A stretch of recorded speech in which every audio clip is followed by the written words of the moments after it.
Hi hello friends, good morning all of you. MRL study studio ಚಾನಲ್ಗೆ ತಮಗೆಲ್ಲರಿಗೂ ಸ್ವಾಗತಿಸುತ್ತಾ, ಇವತ್ತಿನ ತರಗತಿಯಲ್ಲಿ ದೈಹಿಕ ಶಿಕ್ಷಕರ ಒಂದು ಪಠ್ಯಕ್ರಮಕ್ಕೆ ಸಂಬಂಧಪಟ್ಟಂತಹ ಗ್ರೂಪ್ ಗೇಮ್ಸಲ್ಲಿ ಬರುವಂತಹ ಕಬಡ್ಡಿ ಈ ಒಂದು ವಿಷಯದ ಮೇಲೆ ಇವತ್ತಿನ ತರಗತಿಯನ್ನು ಮಾಡ್ತಾಯಿದ್ದೀನಿ. ನಾನು ಈ ಒಂದು ಟಾಪಿಕ್ ಮೇಲೆ 6ನೇ ತರಗತಿ ಪಾರ್ಟ್ 1 ಪಾರ್ಟ್ 2 ಅಲ್ಲಿ ಬರುವಂತಹ ಕಬಡ್ಡಿ ಬಗ್ಗೆ ಏನು ಮಾಡಿದ್ದೀನಿ ಸಂಕ್ಷಿಪ್ತವಾಗಿ ತಿಳಿಸಿದ್ದೀನಿ. ಹಾಗೆ 7ನೇ ತರಗತಿಯಲ್ಲಿ ಪಾರ್ಟ್ 1 ಪಾರ್ಟ್ 2 ಅಂತಂದರೆ ಅದು ತಾತ್ವಿಕ ಮತ್ತು ಪ್ರಾಯೋಗಿಕ ಅಂತ ಇರುತ್ತೆ. ಹಾಗೆ 7ನೇ ತರಗತಿಯಲ್ಲಿ ತಾತ್ವಿಕ ವಿಭಾಗ ಮತ್ತು ಪ್ರಾಕ್ಟಿಕಲ್ ಅಲ್ಲೂ ಕೂಡ ಪಾರ್ಟ್ 1 ಪಾರ್ಟ್ 2 ಆಗಿ ಎರಡು ಕ್ಲಾಸ್ ಆಗಿದ್ದಾವೆ. ಒಟ್ಟು 4 ಕ್ಲಾಸು ಕಬಡ್ಡಿ ಮೇಲೆ ಮಾಡಿದ್ದೀನಿ. ಇದು 5ನೇ ಕ್ಲಾಸು ಫೈನಲ್ ಆಗಿ ಇದು ಆತ ಟೆಕ್ಸ್ಟ್ ಬುಕ್ಕಲ್ಲಿರುವಂಥ ಒಂದು ಟಾಪಿಕ್ ಆಗಿರ್ತೈತಿ. ಯಾರೆಲ್ಲ ನಮ್ಮ ಚಾನಲ್ನ ಸಬ್ಸ್ಕ್ರೈಬ್ ಮಾಡ್ಕೊಂಡ್ರು ಚಾನಲನ್ನು ಸಬ್ಸ್ಕ್ರೈಬ್ ಮಾಡಿಕೊಂಡು ವಿಡಿಯೋವನ್ನು ವಾಚ್ ಮಾಡಿ, ಇಷ್ಟ ಆಗಿದ್ರೆ ಲೈಕ್ ಆ್ಯಂಡ್ ಶೇರ್ ಮಾಡಿ ಅಂತ ಹೇಳ್ತಾ ಇವತ್ತಿನ ತರಗತಿಯನ್ನು ಪ್ರಾರಂಭಿಸ್ತಾ ಇದ್ದೀನಿ. ಕಬಡ್ಡಿ ಆಟದ ತವರೂರು ಅಂತೇಳಿ ಯಾವುದನ್ನು ಕರಿತೀವಿ ಅಂದರೆ ಮಹಾರಾಷ್ಟ್ರದ ಅಮರಾವತಿಯನ್ನು ನಾವು ಕಬಡ್ಡಿ ಆಟದ ಒಂದು ತವರೂರು ಅಂತೇಳಿ ಕರಿತೀವಿ. ಮಹಾರಾಷ್ಟ್ರದ ಅಮರಾವತಿ ಹನುಮಾನ್ ವ್ಯಾಯಾಮ ಶಾರೀರಿಕ ಶಿಕ್ಷಣ ಮಂಡಳಿ. ಈ ಮಂಡಳಿ ನೆನ್ಪಿಟ್ಕೋಬೇಕು. ಯಾವ ಮಂಡಳಿ ಅಂತ ಕೇಳ್ತಾರೆ? ಹನುಮಾನ್ ವ್ಯಾಯಾಮ ಶಾರೀರಿಕ ಶಿಕ್ಷಣ ಮಂಡಳಿ. 1918ರಲ್ಲಿ ಕಬಡ್ಡಿಗೆ ಏನು ಮಾಡ್ತಾರೆ? ಕಬಡ್ಡಿ ಅಂತೇಳಿ ನಾಮಕರಣ ಮಾಡ್ತಾರೆ. ಕಬಡ್ಡಿ ಎಂಬ ಶಬ್ದವು ಯಾವ ಪದದಿಂದ ಬಂದಿದೆ ಅಂದರೆ ಕೌನ್ಬಡ ಎನ್ನುವಂಥ ಪದದಿಂದ ಬಂದಿದೆ. ಹಾಗಾದರೆ ಇದರ ಅರ್ಥ ಏನು? ಕೌನ್ಬಡ ಅಂದರೆ ಏನು ಅಂದರೆ ಯಾರು ಹೆಚ್ಚು ಅಂತ ಅರ್ಥ. ಅಂದರೆ ಎದುರಾಳಿ ತಂಡಕ್ಕೆ ಪಂಥವನ್ನು ನೀಡುವುದು ಅಂತ ಅರ್ಥ. ಈ ಆಟಕ್ಕೆ ಕೌಶಲ್ಯ, ಶಕ್ತಿ, ಚಂಚಲತೆ, ಮನಸ್ಸಿನ ಏಕಾಗ್ರತೆ, ಧೈರ್ಯ ಅತಿ ಮುಖ್ಯವಾಗಿ ಬೇಕು. ಈ ಆಟ ಆಡಬೇಕಾದ್ರೆ ಧೈರ್ಯ ಬೇಕು, ಶಕ್ತಿ ಬೇಕು, ಚಂಚಲತೆ ಬೇಕು, ಮನಸ್ಸಿನ ಏಕಾಗ್ರತೆ ಬೇಕು. ಇವೆಲ್ಲವೂ ಕೂಡ ಏನಾಗ್ತದೆ ಪ್ರಮುಖವಾದಂಥ ಪಾತ್ರ ವಹಿಸ್ತವೆ. ಕಬಡ್ಡಿ ಪುರಾತನ ಸಂಸ್ಕೃತಿಯ ಒಂದು ಅಪ್ಪಟ ಭಾರತೀಯ ಕ್ರೀಡೆ. ಹಾಗಾಗಿ ಪೂರ್ವ ಭಾರತದಲ್ಲಿ ಕಬಡ್ಡಿಗೆ ಏನಂತ ಕರಿತಾ ಇದ್ರು ಅಂತಂದರೆ ಪೂರ್ವದಲ್ಲಿ ಇಲ್ಲಿ ನೋಡ್ರಿ, ಇದು ಈ ಪು ಆ ದ ನೈ ಪ ವ. ಈಗ ಪೂರ್ವ ಭಾರತ ಒಂದು ಪ್ರಾಂತ್ಯದಲ್ಲಿ ಬಾಂಗ್ಲಾದೇಶ ಒಂದು ಬೇರೆ ಬೇರೆ ದೇಶಗಳು ಬರ್ತಾವಲ್ಲ, ಅಲ್ಲಿ ಏನಂತ ಕರಿತಾಯಿದ್ರು ಅಂದರೆ ಹಡೂಡು ಅಂತೇಳಿ ಕರಿತಾಯಿದ್ರು. ಏನಂತ ಕರಿತಿದ್ರು? ಹಡೂಡು ಅಂತೇಳಿ ಕರಿತೀವಿ. ಸ್ವಲ್ಪ ಸಣ್ಣದಾಗ್ತೀನಿ ಇದು ನೋಡಿರಿ, ಇದು ಪೂರ್ವ ಅಂತ ತಿಳ್ಕೊರಿ. ಈ ಕಡೆ ಏನು ಕರಿತಿದ್ರು? ಹ ಡು ಡು. ಹಾಗೆ ಪಶ್ಚಿಮ ಭಾರತ ಪಶ್ಚಿಮದಲ್ಲಿ ಬರುವಂಥ ಎಲ್ಲ ದೇಶಗಳಲ್ಲಿ ಏನಂತ ಕರಿತಿದ್ರು? ಹತೂತು. ಈ ಕಡೆ ಹೂತೂತು ಅಂತ ಕರೆದ್ರೆ, ಹಡೂಡು ಕರೆದ್ರೆ ಇಲ್ಲಿ ಹತೂತು ಅಂತೇಳಿ ಕರಿತಾಯಿದ್ರು. ಹಾಗೆ ಉತ್ತರದಲ್ಲಿ ಏನೇನು ಕರಿತಿದ್ರು ಅಂದರೆ ಕೌನ್ಬಡ ಅಂತೇಳಿ ಕರಿತಾಯಿದ್ರು. ಕೌನ್ಬಡ ಅಂತೇಳಿ ಕರಿತಿದ್ರು. ಹಾಗಾದರೆ ದಕ್ಷಿಣ ಒಂದು ಪ್ರಾಂತ್ಯದಲ್ಲಿ ಏನೇನು ಕರಿತಿದ್ರು ಅಂದರೆ ಅಲ್ಲಿ ದಕ್ಷಿಣ ಪ್ರಾಂತ್ಯದಲ್ಲಿ ಮಲೇಷಿಯಾ, ಯುರೇನಿಯಾ ಇವೆಲ್ಲ ಶ್ರೀಲಂಕಾ ಬರ್ತಾವಲ್ಲ, ಅಲ್ಲೇನೇನು ಕರಿತಿದ್ರು ಅಂದರೆ ಗುಡುಚುಡು ಅಂತೇಳಿ ಕರಿತಾಯಿದ್ರು. ಹಾಗಾದರೆ ನೇಪಾಳದಲ್ಲಿ ಏನಂತ ಕರಿತಾಯಿದ್ರು ಅಂತಂದರೆ ನೇಪಾಳದಲ್ಲಿ ಹಡೂಡು ಅಂತೇಳಿ ಕರಿತಾಯಿದ್ರು. ಅದನ್ನು ಕೂಡ ಪೂರ್ವ ಭಾರತ ಒಂದು ಪ್ರಾಂತ್ಯದಲ್ಲಿ ಬರ್ತೈತೆ. ಪೂರ್ವ ಪ್ರಾಂತ್ಯದಲ್ಲಿ ಬರುವಂಥ ಒಂದು ಪ್ಲೇಸ್ ಅದು. ಹಾಗಾದರೆ ಥೈಲ್ಯಾಂಡ್ನಲ್ಲಿ ಏನು ಕರಿತಿದ್ರು? ತೀಚುಚು ಅಂತೇಳಿ ಕರಿತಾಯಿದ್ರು. ಈ ಆಟವನ್ನು ನಾವು ಮುಖ್ಯವಾಗಿ 3 ವಿಧಾನಗಳಲ್ಲಿ ಆಡ್ತೀವಿ. ಒಂದು ಜೈಮಿನಿ, ಅಮರ, ಸಂಜೀವಿನಿ. ಇಲ್ಲೇನಿದ್ದಾವೆ ಇವು 3 ವಿಧಾನಗಳು ಆಡ್ತಾಯಿದ್ರು. ಆದರೆ ಈ 3 ವಿಧಾನಗಳು ಇವಾಗ ಪ್ರಚಲಿತದಲ್ಲಿದೆ. ಆದರೆ ಈ ಬುಕ್ಸಲ್ಲಿ ಇವಾಗ ಸಂಜೀವಿನಿ ವಿಧಾನ ಮಾತ್ರ ಪ್ರಚಲಿತದಲ್ಲಿ ಅಂತ ಕೊಟ್ಟಿದ್ದಾರೆ. ಆದರೆ ಗೌರ್ಮೆಂಟ್ ಟೆಕ್ಸ್ಟ್ ಬುಕ್ಕಲ್ಲಿ ಏನೆಂದರೆ 3 ವಿಧಾನಗಳು ಪ್ರಚಲಿತದಲ್ಲಿದ್ದಾವೆ ಅಂಥೇಳಿ ಕೊಟ್ಟಿದ್ದಾರೆ. ಹಾಗಾಗಿ ನಾವು ಅದೇ ಕನ್ಸಿಡರ್ ಮಾಡಬೇಕು. ಕಬಡ್ಡಿ ನಿಯಮಗಳನ್ನು ಮೊದಲ ಬಾರಿಗೆ ಯಾರು ನಿರೂಪಿಸಿದರು ಅಂತಂದರೆ 1923ರಲ್ಲಿ ಬರೋಡಾದ ಹಿಂದ್ ವಿಜಯ್ ಜಿಮ್ಖಾನದವರು ಏನು ಮಾಡ್ತಾರೆ? ಈ ಕಬಡ್ಡಿ ಆಟಕ್ಕೆ ನಿಯಮಗಳನ್ನು ಬರೀತಾರೆ. 1936ರಲ್ಲಿ ಬರ್ಲಿನಲ್ಲಿ ನಡೆದಂಥ ಒಲಿಂಪಿಕ್ನಲ್ಲಿ ಅಮರಾವತಿಗೆ ಹನುಮಾನ್ ವ್ಯಾಯಾಮ ಪ್ರಸಾರಕ ಮಂಡಳಿಯವರು ಪ್ರದರ್ಶನ ಪಂದ್ಯಾಟವನ್ನು ಆಡಿ ಅಂತಾರಾಷ್ಟ್ರೀಯ ಮೆರುಗನ್ನು ಪಡ್ಕೋತಾರೆ. 1930ರಲ್ಲಿ ಬರ್ಲಿನ್ನಲ್ಲಿ ನಡೆದಂತಹ ಒಲಿಂಪಿಕ್ಸ್ನಲ್ಲಿ ಅಮರಾವತಿಯ ಹನುಮಾನ ವ್ಯಾಯಾಮ ಪ್ರಸಾರಕ ಮಂಡಳಿಯವರು ಏನು ಮಾಡ್ತಾರೆ? ಒಂದು ಪಂದ್ಯ ಆಡಿ ಅಲ್ಲಿ ಅಂತಾರಾಷ್ಟ್ರೀಯ ಒಂದು ಖ್ಯಾತಿಯನ್ನು ಗಳಿಸ್ತಾರೆ. 1950ರಲ್ಲಿ ಅಖಿಲ ಭಾರತ ಕಬಡ್ಡಿ AIKFನ ಮೊದಲ ಅಧ್ಯಕ್ಷರು ಯಾರಾಗಿರ್ತಾರೆ ಅಂದರೆ ಶ್ರೀ LK ಗುಡ್ಬೋಲಿಯವರು ಆಗಿರ್ತಾರೆ. 1953ರಲ್ಲಿ ಇದರ ಗೌರವ ಕಾರ್ಯದರ್ಶಿಯಾಗಿ ಯಾರಾಗಿರ್ತಾರೆ ಅಂದರೆ ಶ್ರೀ ತೂಬೇರವರಾಗಿರ್ತಾರೆ. ಇವರೇನು ಮಾಡ್ತಾರೆ? 1923ರಲ್ಲಿ ರಚಿಸಿದಂಥ ನಿಯಮಗಳನ್ನು ಸ್ವಲ್ಪ ಅದರಲ್ಲಿ ಬದಲಾವಣೆ ಮಾಡಿ ಹೊಸ ನಿಯಮಗಳನ್ನು ಈ ಒಂದು ಗೇಮ್ಸ್ಗೆ ಬರೀತಾರೆ ಅವರು. ಪ್ರಥಮ ಬಾರಿಗೆ ನಾಗ್ಪುರದಲ್ಲಿ ಕಬಡ್ಡಿ ಒಂದು ಪುರುಷರಿಗಾಗಿ ಕಬಡ್ಡಿ ಚಾಂಪಿಯನ್ಶಿಪ್ ನಡೀತೈತೆ ರಾಷ್ಟ್ರ ಮಟ್ಟದಲ್ಲಿ. ಅದೇ ರೀತಿ ಮಹಿಳೆಯರಿಗಾಗಿ ಏನು ಮಾಡ್ತೈತೆ ಕಲ್ಕತ್ತಾದಲ್ಲಿ 1955ರಲ್ಲಿ ಮಹಿಳೆಯರಿಗೆ ಕೂಡ ಏನಾಗ್ತದೆ ರಾಷ್ಟ್ರೀಯ ಚಾಂಪಿಯನ್ಶಿಪ್ ನಡೀತೈತೆ. ಈ ಒಂದು ಚಾಂಪಿಯನ್ಶಿಪ್ನಲ್ಲಿ ಯಾರು ನಾಯಕಿ ಆಗಿದ್ರಪ್ಪ ಈ ಒಂದು ತಂಡದಂದರೆ ಶ್ರೀ ಪೂನಮ್ಮ ಅವರು ಆಗಿದ್ದರು. 1962ರಲ್ಲಿ ಮೈಸೂರು ಸ್ಟೇಟ್ ಕಬಡ್ಡಿ ಅಸೋಸಿಯೇಷನ್ ಏನಾಗ್ತದೆ ಜಾರಿಗೆ ಬರ್ತೈತೆ. 1950ರಲ್ಲಿ ಅಖಿಲ ಭಾರತ ಕಬಡ್ಡಿ ಸಂಸ್ಥೆ ಜಾರಿಗೆ ಬಂದರೆ 1967ರಲ್ಲಿ ಮೈಸೂರು ಸ್ಟೇಟ್ ಕಬಡ್ಡಿ ಅಸೋಸಿಯೇಷನ್ ಏನಾಗ್ತದೆ ಜಾರಿಗೆ ಬರ್ತೈತೆ. 1972ರಲ್ಲಿ ನೂತನವಾಗಿ amateur kabaddi federation of India ಆಗಿ ಏನಾಗ್ತೈತೆ ಅದು ಅಸ್ತಿತ್ವಕ್ಕೆ ಬರ್ತೈತೆ. 1973ರಲ್ಲಿ ಅಸನ್ಸೋಲ್ನಲ್ಲಿ ಏನಾಗ್ತೈತೆ ಪುರುಷರಿಗೆ ಇದು ಬಾಲಕ ಮತ್ತು ಬಾಲಕಿಯರಿಗಾಗಿ ಏನಾಗ್ತೈತೆ ಕ್ರೀಡಾಕೂಟಗಳು ನಡೀತವೆ. ರಾಷ್ಟ್ರೀಯ ಕಬಡ್ಡಿ ಚಾಂಪಿಯನ್ಶಿಪ್ ಕೂಡ ಅಲ್ಲಿ ನಡೀತೈತೆ 1973ರಲ್ಲಿ. 1978ರಲ್ಲಿ ಮೇನಲ್ಲಿ ಏನಾಗ್ತೈತೆ ಏಷಿಯನ್ ಅಮೇಚೂರ್ ಕಬಡ್ಡಿ ಫೆಡರೇಷನ್ ಸಂಸ್ಥೆ ಅಸ್ತಿತ್ವಕ್ಕೆ ಬರ್ತೈತೆ. ಏಷಿಯನ್ ಅಮೇಚೂರ್ ಕಬಡ್ಡಿ ಫೆಡರೇಷನ್ ಬೇರೆ ಮತ್ತು ಮೈಸೂರು ಸ್ಟೇಟ್ ಕಬಡ್ಡಿ ಅಸೋಸಿಯೇಷನ್ ಬೇರೆ, amateur kabaddi federation of India ಅದು ಬೇರೆ, ಅಖಿಲ ಭಾರತ ಕಬಡ್ಡಿ ಫೆಡರೇಷನ್ ಅದು ಬೇರೆ. 1950ರಲ್ಲಿ ಅಖಿಲ ಭಾರತ ಕಬಡ್ಡಿ ಫೆಡರೇಷನ್, 1962ರಲ್ಲಿ ಅಮೇಚೂರ್ ಕಬಡ್ಡಿ ಫೆಡರೇಷನ್ ಅಮೇಚೂರಲ್ಲ ಇದು ಮೈಸೂರು ಸ್ಟೇಟ್ ಕಬಡ್ಡಿ ಅಸೋಸಿಯೇಷನ್, 1972ರಲ್ಲಿ ಅಮೇಚೂರ್ ಕಬಡ್ಡಿ ಫೆಡರೇಷನ್, ಹಾಗೆ 1978ರಲ್ಲಿ ಏನಾಯಿತು ಅಮೇಚೂರ್ ಕಬಡ್ಡಿ ಫೆಡರೇಷನ್ ಹೀಗೆ ಅಸ್ತಿತ್ವಕ್ಕೆ ಬರ್ತದೆ ನೆನ್ಪಿಟ್ಕೋಬೇಕು ಇವೆಲ್ಲ. 1980ರಲ್ಲಿ ಕಲ್ಕತ್ತಾದಲ್ಲಿ ಪ್ರಥಮ ಬಾರಿಗೆ ಏಷ್ಯನ್ ಕಬಡ್ಡಿ ಚಾಂಪಿಯನ್ಶಿಪ್ ನಡೀತಿತ್ತು. 1981ರಲ್ಲಿ ಪ್ರಥಮ ಫೆಡರೇಷನ್ ಕಪ್ ಪಂದ್ಯಾವಳಿಗಳು ಕೂಡ ಅವಾಗೇನಾಗ್ತದೆ ಪ್ರಾರಂಭ ಆಗ್ತದೆ. 1983ರಲ್ಲಿ ಏನಾಯಿತು ಅತಿ ಕಿರಿಯ ಬಾಲಕ ಬಾಲಕಿಯರಿಗೆ ಅಂದರೆ ಸಬ್ ಜೂನಿಯರ್ಸ್ಗೆ ರಾಷ್ಟ್ರೀಯ ಮಟ್ಟದಲ್ಲಿ ಕಬಡ್ಡಿ ಚಾಂಪಿಯನ್ಶಿಪ್ಗಳು ಏನೇನು ಮಾಡ್ತವೆ ಮಧ್ಯಪ್ರದೇಶದ ಭಿಲಾಯಿಯಲ್ಲಿ ನಡೀತವೆ.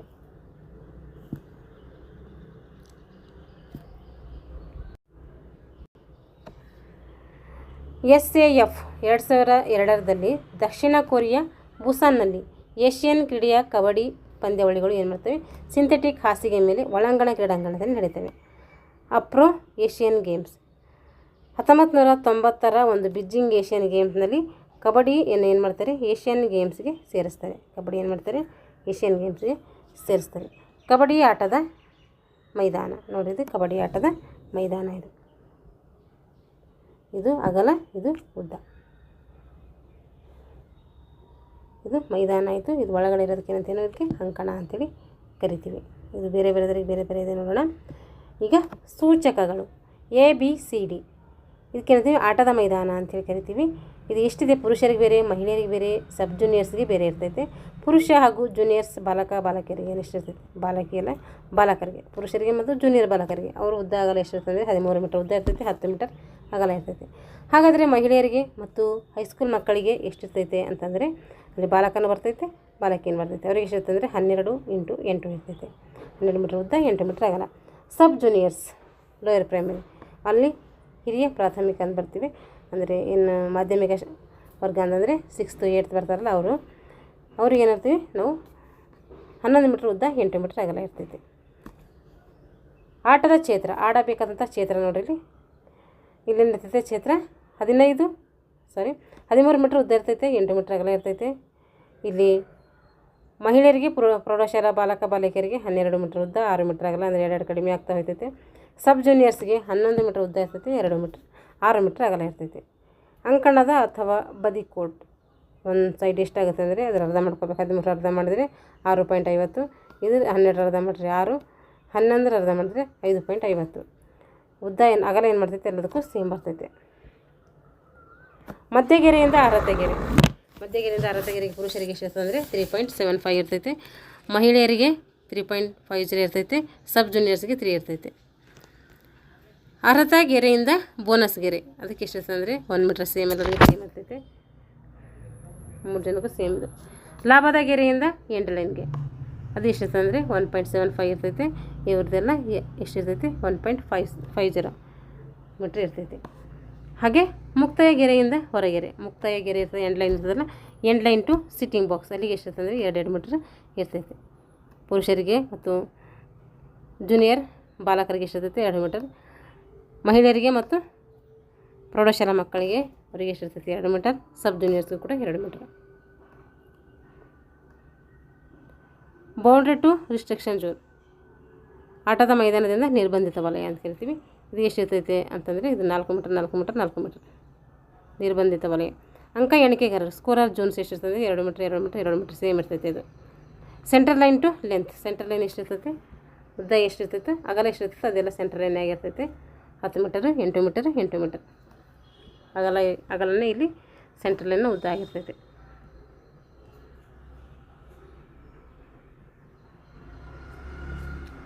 ಬಾಕ್ line to length baulk line ಎಷ್ಟಿರ್ತೈತೆ ಅದರದ್ದು ಲೆಂತ್ ಎಷ್ಟಿರ್ತೈತೆ ಉದ್ದ ಎಷ್ಟಿರ್ತೈತೆ ಬಾಕ್ ಲೈನ್ ನೋಡಿರಿ ಅದು 8 ಮೀಟರ್ 6 ಮೀಟರ್ 6 ಮೀಟರ್, ಯಾಕೆಂದರೆ 2 ಮೀಟರ್ ಕಡಿಮೆ ಆಗ್ತಾ ಹೋಗ್ತೈತೆ ಇದು. ಈಗ ಬೋನಸ್ ಲೈನ್ ಲೆಂತ್ ಎಷ್ಟಿರ್ತೈತೆ, ಬೋನಸ್ ಲೈನ್ ಎಷ್ಟು ಉದ್ದ ಇರ್ತೈತಿ ಅಂತಂದರೆ ಅದು 8 ಮೀಟರ್ 6 ಮೀಟರ್ 6 ಮೀಟರ್. ಹಾಗೆ ಲಾಬಿಗಳು ಆ ಕಡೆ ಈ ಕಡೆ ಲಾಬಿ ಇರ್ತಾವೆ, ಎಷ್ಟು ಇರ್ತವೆ ಅಂದರೆ ಒಂದೊಂದು ಇರ್ತವೆ, ಆ ಕಡೆ ಒಂದು ಸೇರಿಸಿ 2 ಆಗ್ತವೆ. 13 × 1 ಮೀಟರ್, 1 ಮೀಟರ್ ಆಗಲ್ಲ, 13 ಮೀಟರ್ ಉದ್ದ ಇರ್ತೈತೆ. ಇವರಿಗೆ 12 ಮೀಟರ್ ಉದ್ದ, 1 ಮೀಟರ್ ಆಗಲ್ಲ. ಇಲ್ಲೆಲ್ಲ ಬಾಕ್ಸ್ ಇದೆ ಯಾರ್ಯಾರಿಗೆ ಅಂತೇಳಿ ನೀವು ನೆನ್ಪಿಟ್ಕೊಳ್ಬೇಕು. ತಿರ್ಗಾ ನಾನು ಹೇಳಲ್ಲ, ಪುರುಷರಿಗಿದು ಮಹಿಳೆಯರಿಗಿದು ಈ ರೀತಿ ಹೇಳಕ್ಕೆ ಹೋಗಲ್ಲ. ಇಲ್ಲಿ ಬಾಕ್ಸಲ್ಲಿ ಮೆನ್ಷನ್ ಮಾಡಿದ್ದಾರೆ ಪರ್ಟಿಕ್ಯುಲರಾಗಿ, ನೀವು ಅದನ್ನ ನೋಡಿಕೊಂಡು ನೋಟ್ಸ್ ಮಾಡ್ಕೊಳ್ರಿ. ಇವಾಗ ಎಂಡ್ ಲೈನ್ ಲೆಂತ್ ಅದು 10 ಮೀಟ್ರ್ ಅಗಲ ಇರ್ತೈತಲ್ಲ, ಅದು 10 ಮೀಟ್ರ್ ಇಲ್ಲಿ ಅದು ಅಗಲ ಇರ್ತೈತೆ, ಉದ್ದ ಇರ್ತೈತೆ. 8 ಮೀಟರ್ ಉದ್ದ ಇರ್ತೈತೆ, 8 ಮೀಟರ್ ಉದ್ದ ಇರ್ತೈತೆ. ಮಹಿಳೆಯರಿಗೆ ಮತ್ತು ಸಬ್ ಜೂನಿಯರ್ಸ್ಗೆ ಸೇಮ್ ಇದೆ. ಇವಾಗ ಕುಳಿತುಕೊಳ್ಳುವ ಬಾಕ್ಸ್, ಸಿಟ್ಟಿಂಗ್ ಬಾಕ್ಸ್ ಎಷ್ಟಿರ್ತವೆ? 6 ಇರ್ತವೆ. 8 ಮೀಟರ್ ಉದ್ದ, 1 ಮೀಟರ್ ಅಗಲದ, ಅಷ್ಟು 6 ಏನಿರ್ತವೆ ಬಾಕ್ಸ್ಗಳು ಇರ್ತವೆ. ಇವರಿಗೂ 6 ಮೀಟರ್ ಉದ್ದ, 1 ಮೀಟರ್ ಅಗಲ, ಇವರಿಗೂ 6 ಮೀಟರ್ ಉದ್ದ, 1 ಮೀಟರ್ ಅಗಲ ಸಿಟ್ಟಿಂಗ್ ಬಾಕ್ಸ್ಗಳು. ನಿರ್ಬಂಧಿತ ವಲಯ, ರಿಸ್ಟ್ರಿಕ್ಷನ್ ಝೋನ್ ಅಂತ ಕರಿತೀವಿ. 21 ಮೀಟರ್ ಉದ್ದ ಇರ್ತೈತಿ, 18 ಮೀಟರ್ ಅಗಲ. 20 ಮೀಟರ್ ಉದ್ದ, 16 ಮೀಟರ್ ಅಗಲ. 19 ಮೀಟರ್ ಉದ್ದ, 16 ಮೀಟರ್ ಅಗಲ. ಇದು ತೋರಿಸ್ತೀನಿ ನೋಡಿ ಒಂದ್ಸರಿ ಗ್ರೌಂಡಲ್ಲಿ. ಇದು ಅದು ರಿಸ್ಟ್ರಿಕ್ಷನ್ ಏರಿಯಾ, ಇದು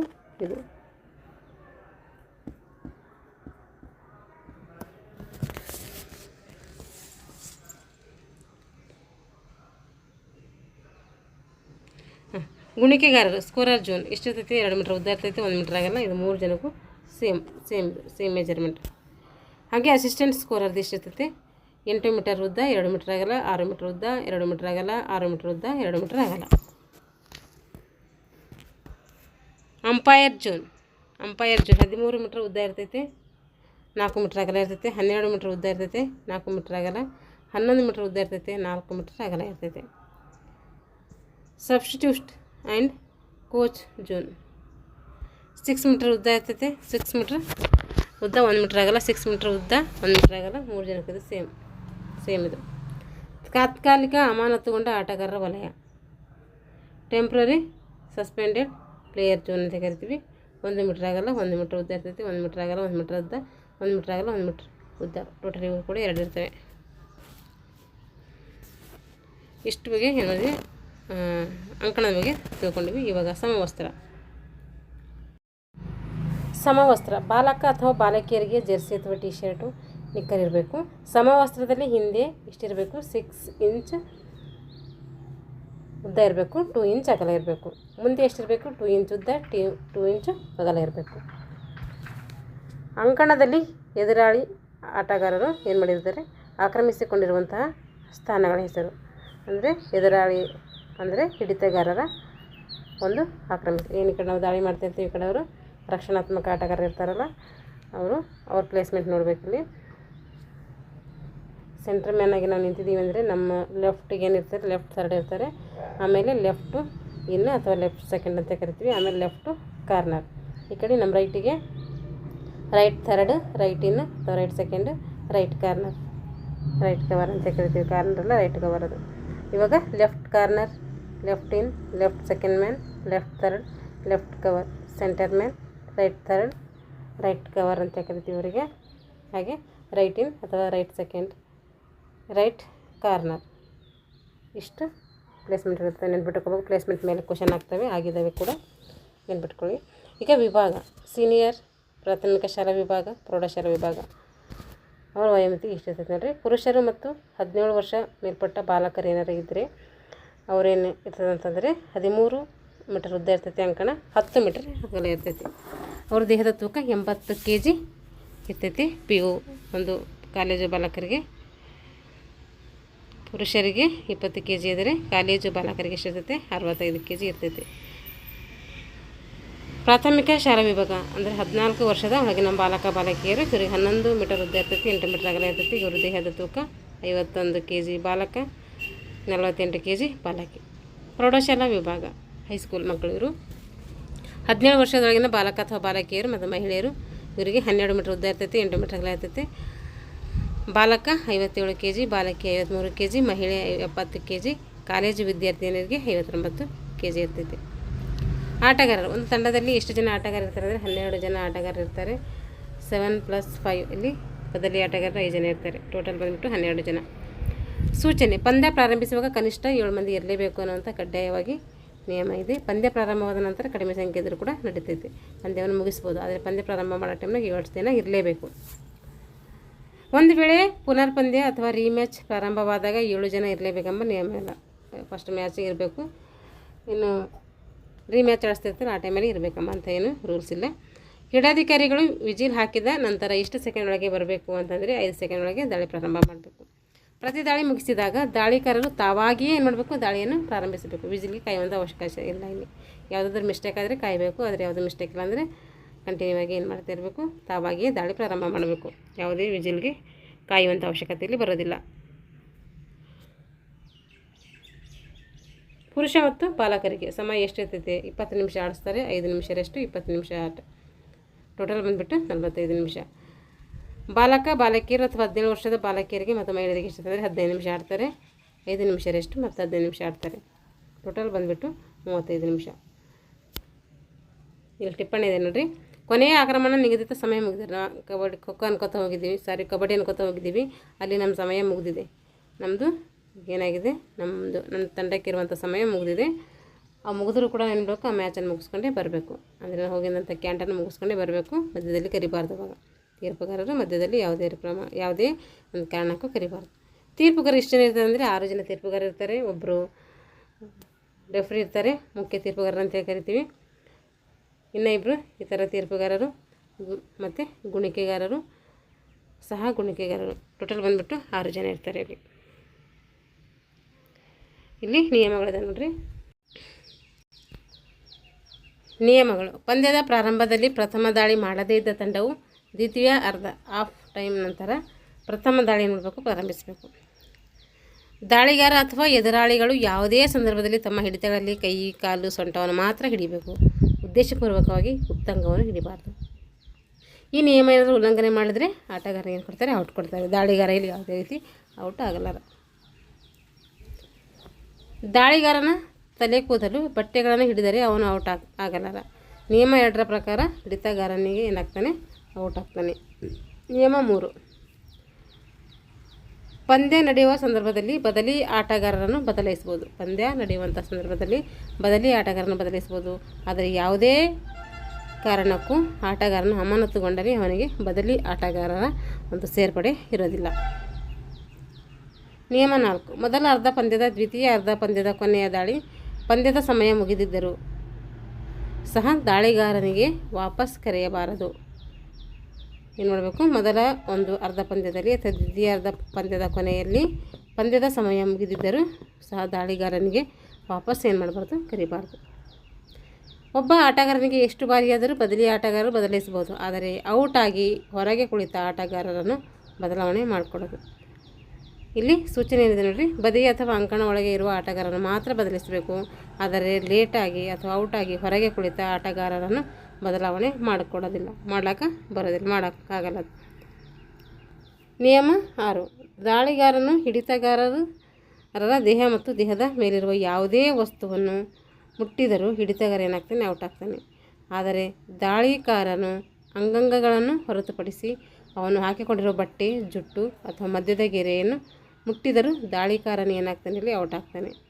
ನಿಯಮ ಏನು ಹೇಳ್ತದೆ ಅಂದರೆ 7: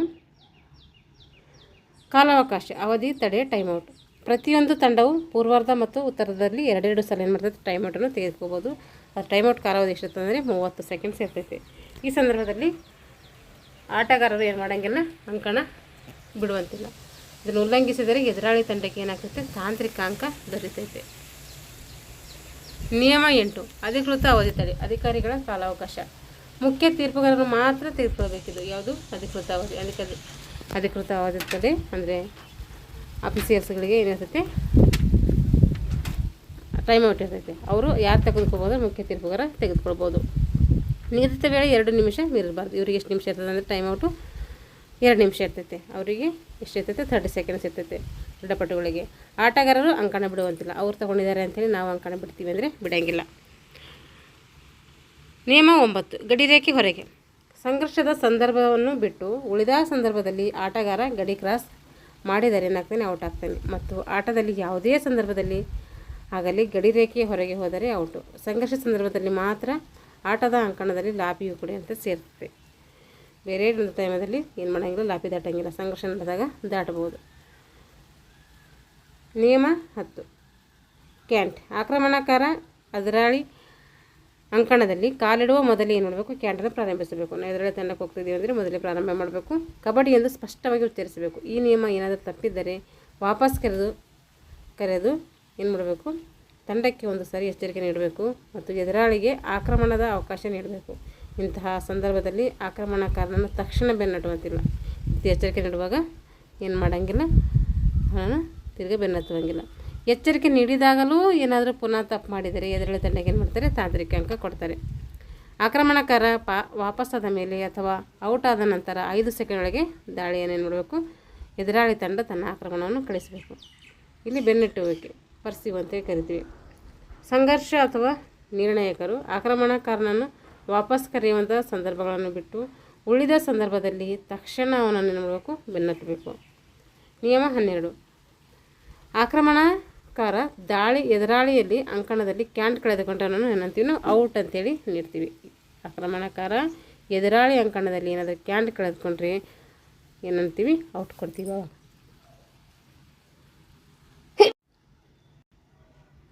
ಒಂದೇ ಕಾಲಕ್ಕೆ ಒಬ್ಬನಿಗಿಂತ ಹೆಚ್ಚು ಆಕ್ರಮಣಕಾರರು ಎದುರಾಳಿ ಅಂಕಣವನ್ನು ಪ್ರವೇಶಿಸುವಂತಿಲ್ಲ. ಒಂದೇ ಕಾಲಕ್ಕೆ ಒಬ್ಬನಿಗಿಂತ ಹೆಚ್ಚು ಆಕ್ರಮಣಕಾರ ಏನು ಮಾಡೋಂಗಿಲ್ಲ? ಎದುರಾಳಿ ಅಂಕಣವನ್ನು ಪ್ರವೇಶ ಮಾಡುವಂತಿಲ್ಲ.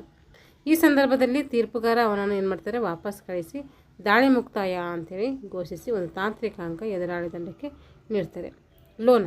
ತಂಡವೊಂದು ಎದುರಾಳಿಯ ಎಲ್ಲ ಆಟಗಾರರನ್ನು ಔಟ್ ಮಾಡಿದಾಗ, ಒಂದು ತಂಡ ಎದುರಾಳಿ ಎಲ್ಲ ಆಟಗಾರರನ್ನು ಔಟ್ ಮಾಡಿದಾಗ, ಅಂದರೆ ಆಟ ಮುಂದುವರಿಸಲು ಯಾರೂ ಇಲ್ಲ ಅಂದಾಗ ಅಂಕಣ ಖಾಲಿಯಾದ ವಿರುದ್ಧ ತಂಡಕ್ಕೆ ಗಳಿಸಿದ ಅಂಕಗಳ ಜೊತೆ ಏನು ಮಾಡ್ತಾರೆ? ಲೋನ ಅಂಥೇಳಿ 2 ಅಂಕಗಳು ಸೇರಿಸಿ ಔಟಾದ ಎಲ್ಲ ಆಟಗಾರರು ಏನು ಮಾಡ್ತಾರೆ?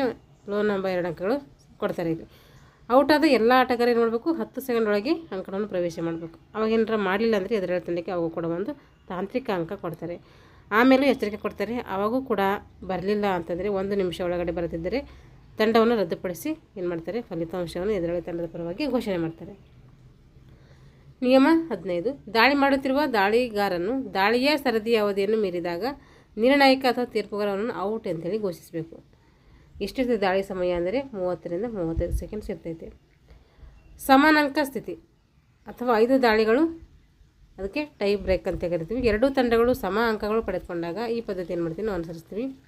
2 ತಂಡಗಳ 7 ಅಂಕಗಳು ಅಂಕಣದಲ್ಲಿ ನೋಡಿರಿ. 2 ತಂಡದ 7 ಆಟಗಾರರು ಅಂಕಣದಲ್ಲಿ ಇರಬೇಕು. 2 ತಂಡಕ್ಕೆ ತಲಾ 5 ಏನು ಮಾಡ್ತಾರೆ? ದಾಳಿಗಳ ಅವಕಾಶ ಕೊಡ್ತಾರೆ. ಅರ್ಹತಾ ಗೆರೆಯನ್ನು ಅವಾಗ ಏನು ಮಾಡ್ತಾರೆ? ಬಾಕಗೆರೆಯಾಗಿ ಮಾಡ್ತಾರೆ. ಅರ್ಹತಾ ಗೆರೆ ಬಾಕಗೆರೆ ಇರ್ತಾರೆ. ಅರ್ಹತಾ ಗೆರೆ ಅಂದ್ರೆ ಬಾಕಗೆರೆ ಅಂದ್ರೆ ಅದೇನು ಮಾಡ್ತಾರೆ? ಬೋನಸ್ ಮತ್ತು ಬಾಕಗೆರೆಯಾಗಿ ಪರಿವರ್ತನೆ ಮಾಡ್ತಾರೆ. ಅಂದರೆ ಇಲ್ಲೇನು ಮಾಡ್ತಾರೆ? ಅರ್ಹತಾ ಗೆರೆಯಾಗಿ ಬೋನಸ್ ಗೆರೆಯನ್ನು ಮಾಡ್ತಾರೆ ಅಂತ ಅರ್ಥ. ಬೋನಸ್ ಗೆರೆ ಎಲ್ಲ ನಿಯಮಗಳು ಇದಕ್ಕೆ ಅನ್ವಯಿಸ್ತವೆ. ಅದು ಬಾಕಗೆರೆ ಮಾಡಿದರೆ ಕೂಡ ಬೋನಸ್ ಗೆರೆ ಎಲ್ಲ ನಿಯಮಗಳು ಅದಕ್ಕೆ ಏನು ಮಾಡ್ತೀವಿ? ಅನ್ವಯ ಆಗ್ತವೆ. ಬೋನಸ್ ಮಾಡಿದರೆ 1 ಅಂಕ ಸಿಗ್ತದೆ, ಅದು ಕೊಡಲೇಬೇಕು. ಆಕ್ರಮಣಕಾರ ಅಡ್ಡಗೆರೆ ದಾಟಿದರೆ 1 ಅಂಕ.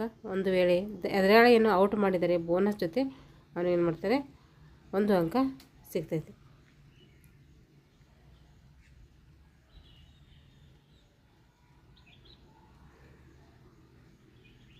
ಆಕ್ರಮಣಕಾರ ಅಡ್ಡಗೆರೆ ದಾಟಿದರೆ 1 ಅಂಕ. ಒಂದು ವೇಳೆ ಎದುರಾಳಿಯನ್ನು ಔಟ್ ಮಾಡಿದರೆ ಬೋನಸ್ ಜೊತೆ ಔಟ್ ಆದವರ ಅಂಕಗಳು ಕೂಡ ಏನಾಗ್ತವೆ? ಸೇರ್ತವೆ. ಒಂದು ಬೋನಸ್ ಅದು ಒಂದು ಔಟ್ ಮಾಡಿದರೆ 2 ಸೇರ್ತವೆ. ಔಟ್ ಆದವರು ಅಂಕಣ ಬಿಟ್ಟು ಹೊರ ಬಂದು ಹಾಗೂ ಒಳಬರುವ ನಿಯಮ ಇಲ್ಲ. ಅಂಕಣಕಾರ ಏನು ಮಾಡ್ತಾನೆ? ಅಂಕಣವನ್ನು ಹೊರಬಿಟ್ಟು ಒಳಬರುವ ಯಾವುದೇ ನಿಯಮ ಇರೋದಿಲ್ಲ. ಪಂದ್ಯದ ಆರಂಭದಲ್ಲಿ ಮೊದಲು ದಾಳಿ ಮಾಡಿದ ತಂಡಕ್ಕೆ ಮತ್ತೆ ಮೊದಲು ದಾಳಿ ಮಾಡುವಂಥ ಅವಕಾಶದಲ್ಲಿ ನೀಡಬೇಕು. ಮತ್ತೊಮ್ಮೆ ಟಾಸ್ ಆಗುವ ಅವಶ್ಯಕತೆಯಲ್ಲಿ ಇಲ್ಲ. Sudden death. 5 ದಾಳಿಗಳ ನಂತರವೂ ಪಂದ್ಯ ಸಮವಾದರೆ ಈ ನಿಯಮ ಏನು ಮಾಡ್ತೀವಿ? ಇಲ್ಲಿ ಪಾಲಿಸಬೇಕು. ಪ್ರತಿಯೊಂದು ತಂಡಕ್ಕೆ ಸರದಿಯಂತೆ ದಾಳಿಯ ಅವಕಾಶ ನೀಡಬೇಕು. ಇದರಲ್ಲಿ ಒಂದು ದಾಳಿಯಲ್ಲಿ ಯಾರು ಹೆಚ್ಚು ಅಂಕಗಳನ್ನು ಪಡೆದಿರ್ತಾರೋ ಆ ತಂಡ ಏನಾಗ್ತೈತಿ? ಇಲ್ಲಿ ಜಯವನ್ನು ಸಾಧಿಸ್ತದೆ. ಇಲ್ಲಿ ದಾಳಿಗೆ ಯಾವುದೇ ರೀತಿ ಮಿತಿಯಿಲ್ಲ. ಇಲ್ಲಿಗೆ ಪಂದ್ಯ ಏನಾಗ್ತೈತಿ? ಮುಕ್ತಾಯ ಆಗ್ತೈತೆ. ತಾತ್ಕಾಲಿಕ ತಡೆ ಅಂದರೆ ನೈಸರ್ಗಿಕ ಅಡಚಣೆ ಅಥವಾ ಬೇರೆ ಯಾವುದೇ ಕಾರಣದಿಂದ ಪಂದ್ಯ ತಾತ್ಕಾಲಿಕ ತಡೆಯಾಗಿದ್ದಲ್ಲಿ 20 ನಿಮಿಷದೊಳಗಾಗಿ ಪ್ರಾರಂಭಿಸಬೇಕು. ತಡವಾದಲ್ಲಿ ಪುನರ್ ಪಂದ್ಯವನ್ನು ನಾವು ಆಡಿಸಬೇಕು. ಈ ಸಂದರ್ಭದಲ್ಲಿ ತೀರ್ಪುಗಾರರ ಅನುಮತಿ ಇಲ್ಲದೆ ಯಾವುದೇ ಕಾರಣಕ್ಕೂ ಆಟಗಾರರ ಅಂಕಣವನ್ನು ಬಿಟ್ಟು ಹೋಗುವಂತಿಲ್ಲ. ಈ ನಿಯಮ ಉಲ್ಲಂಘಿಸಿದರೆ ಎದುರಾಳಿ ತಂಡಕ್ಕೆ ಏನು ಮಾಡ್ತೀವಿ? ಒಂದು ತಾಂತ್ರಿಕ ಅಂಕ ನೀಡ್ತೀವಿ. ಇಲ್ಲಿ ಹೆಂಗೆ ಕೊಡಬೇಕು, ಸ್ಕೋರ್ ಸೆಟ್ ಹೆಂಗೆ ಬರೀಬೇಕಂತ ಕೊಟ್ಟಿದ್ದಾರೆ. ಏನಾದರೂ ಸಾಮಾನ್ಯ ಅಂಕ ಬಂದರೆ ಈ ರೀತಿ ಕಿಟಿ ಹಾಕಬೇಕು. ಲೋನಸ್ ಕೊಡಬೇಕಾದ್ರೆ ಈ ರೀತಿ ಹಾಕಬೇಕು. ಲೋನ ಅಂದರೆ ಎಷ್ಟು ಅಂಕಗಳು? 2 ಅಂಕಗಳು. ನೆನ್ಪಿಟ್ಕೋಬೇಕು, 2 ಅಂಕಗಳು ಅಂತೀವಿ. ಈಗ ಬೋನಸ್ ಯಾವ ಚಿಹ್ನೆಯನ್ನು ಗುರುತಿಸ್ತದೆ ಅಂದರೆ ತ್ರಿಭುಜ. ಇಲ್ಲಿ ತಾಂತ್ರಿಕ ಗುಣ, ತಾಂತ್ರಿಕ ಅಂಕ ಸಿಕ್ಕರಲ್ಲಿ ವೃತ್ತ ಹಾಕ್ತೀವಿ. ಇಷ್ಟೇನಾಯಿತು ಕಬಡ್ಡಿಗೆ ಸಂಬಂಧಪಟ್ಟಂತಹ ಸಂಕ್ಷಿಪ್ತವಾಗಿ ಈ ಒಂದು ಆತ ಟೆಕ್ಸ್ಟ್ ಬುಕ್ಕಲ್ಲಿ ಅದನ್ನು ನೋಡ್ಕೊಂಡಿದ್ವಿ. ಮುಂದಿನ ತರಗತಿಯಲ್ಲಿ ಕಬಡ್ಡಿ ಇಲ್ಲಿಗೆ ಮುಗಿತು. ಎಲ್ಲ ಒಂದು ಆತ ಟೆಕ್ಸ್ಟ್ ಬುಕ್ಕು ಮತ್ತು ಗೌರ್ಮೆಂಟ್ ಟೆಕ್ಸ್ಟ್ ಬುಕ್ಕು ಎರಡರಲ್ಲಿಂದ ಕಬಡ್ಡಿ ನಾನು ಮುಗಿಸಿದ್ದೀನಿ. ನೆಕ್ಸ್ಟ್ ಒಂದು ಗೇಮ್ ಅಂತಂದಿಗೆ ಮತ್ತೆ ತರಗತಿಯಲ್ಲಿ ಭೇಟಿಯಾಗೋಣ ಅಂತ ಹೇಳ್ತಾ ಇಲ್ಲಿಗೆ ತರಗತಿಯನ್ನು ಮುಗಿಸ್ತಾ ಇದ್ದೀನಿ. ಎಲ್ಲರಿಗೂ ಧನ್ಯವಾದಗಳು.